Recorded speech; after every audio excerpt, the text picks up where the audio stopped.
Hey guys, so AWS hooked it up again with their Beavertail Assault Pack. So I did get it for free. They've been pretty awesome about reaching out to me to check some stuff out. I haven't really earned it, right? Because they sent me a batch of stuff and I've been real slow to review it. So we've got their Beavertail Assault Pack today. If you're curious, like why Beavertail Assault Packs, I have another video that kind of shows the loadout and a couple different sizes scaling up from the Plat Attack all the way up to the Eagle EOD Beavertail.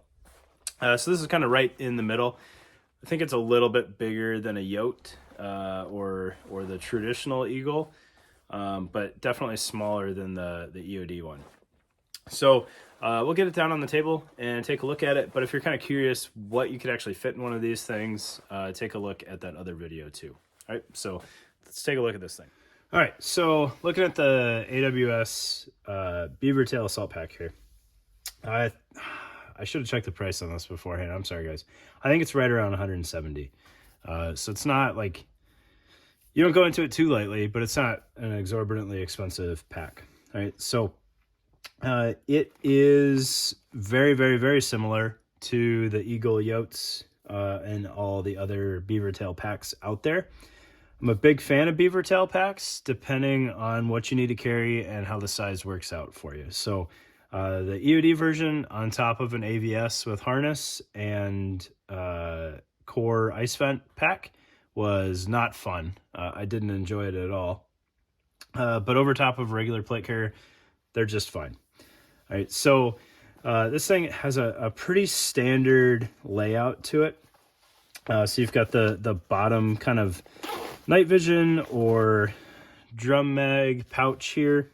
It's got the 3 daisy chain Velcro front face and then no interior organization, which isn't bad. It's a smaller pocket, right? So there's not a whole lot of organization that you would need there, but it's good for some snivel gear or nods or what have you.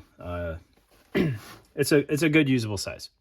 All right, and then you've got a little bit more daisy chain up top, and then you've got this flat pocket, which is just kind of there, right? Use it for whatever makes sense.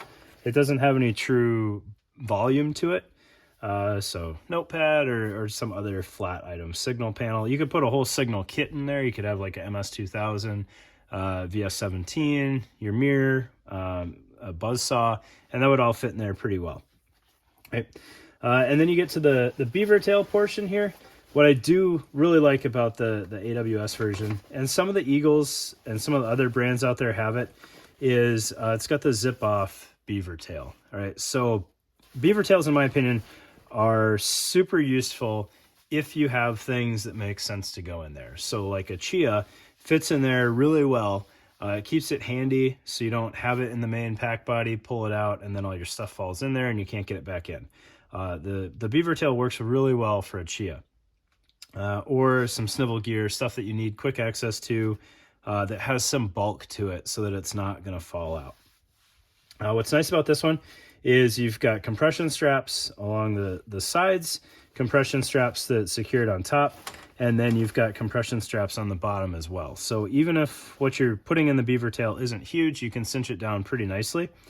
But if you don't have a reason to use the Beavertail, you can remove it completely using the zips on the bottom there, and you just bring them up to the sides, and the whole Beavertail comes off. And then what's underneath the Beavertail is a full 4-column Molly field all the way down. So if you don't need the Beavertail, you've got plenty of room for pouches, or you could even set up kind of a hasty bungee thing there. Like if you just had a Chia, you could bungee the Chia on, and then you cut down on your snag hazard a little bit.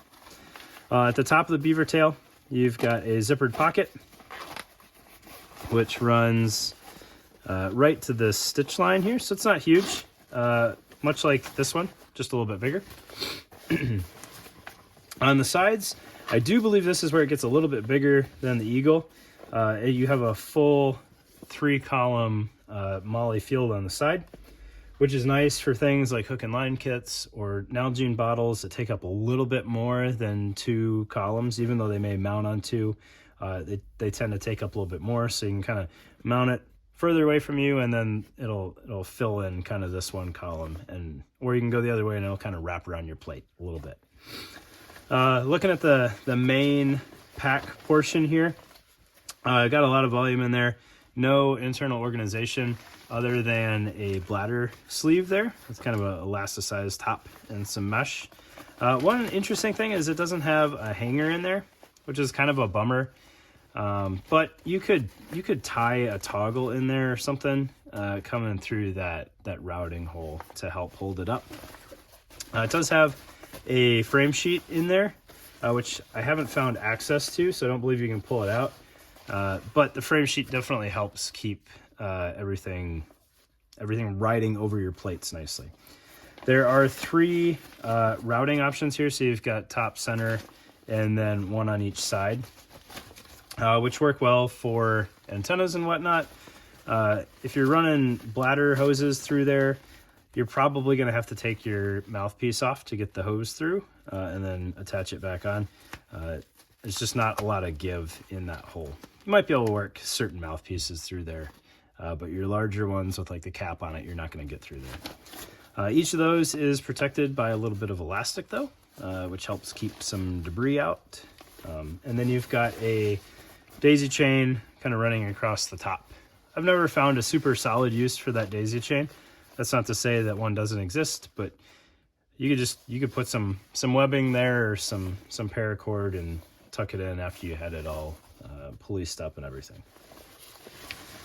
Looking at the face or the back face of this thing, you have both some really nice straps as well as molly mounting.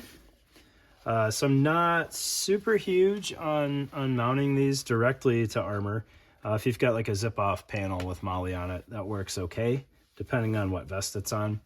But it's there, and if you want it out of the way, you can just run it down through and then snap it, and it doesn't really bother you or anything. And if you knew you were never going to use it and you didn't want the chance of something rubbing, you could just cut this off. The straps are really well done. They're pretty low profile, but they definitely have some padding in there, and then they've got their own daisy chain and plenty of adjustment. So you can see there's a lot of tail on the bottom, and then there's a good bit of tail on top. So you could really pay this thing out if you're doing something like running it over an AVS, or heaven forbid you have an AVS with the core ice plate on there, right? Because that's a pretty bulky setup when you're all told and done. Right. If you do want to direct mount it and you don't want these straps on here, they come off really nicely. So you're only left with this about inch of webbing and a metal D-ring there. And then on the bottom, you just have to take this lark's head off of another D-ring. And you completely remove the straps. You still have your top compression strap. So everything can be policed up nicely, and you can help keep the pack as small as need be. Right? They are deceivingly big in what they can hold and the capacity on them. I think you can fit most current man-pack radios in these things. I haven't found my 3D printed blocks since I moved, and I apologize for that. But you can definitely fit Chias in there. You can fit bladders, IV bags, plenty of charges if that's up your alley, or just a good bit of snivel gear. You can sustain yourself pretty well if you don't have any like extra stuff that you have to carry out of just one of these. And then there's plenty of lashing points. There's some molly on the bottom if you want to use that for like the Army issued waist bag. You could put some sleep stuff in there. But they are surprisingly big in what they carry, and they're very, very lightweight. Like when you use one of these, it's not nearly the same as reaching for like a Mystery Ranch 3-day, which I think is like a 6-pound pack empty. These are fairly light. This is probably 2 or 3 pounds at the absolute most. Really well done. I know they offer them in multicam. I've had one in Coyote for a while. That I didn't know they were sending me this specific pack, or I would have told them I'd just do the Coyote one. But I can't remember if my Coyote one has a zip-off Beavertail, so it's quite a bit older. But very nice packs, pretty solid bargain for around $170. And AWS does some sales occasionally, like Black Friday. Very nice pack. Thanks again to AWS for sending this out. I appreciate it. And hopefully you guys learned something. Thanks.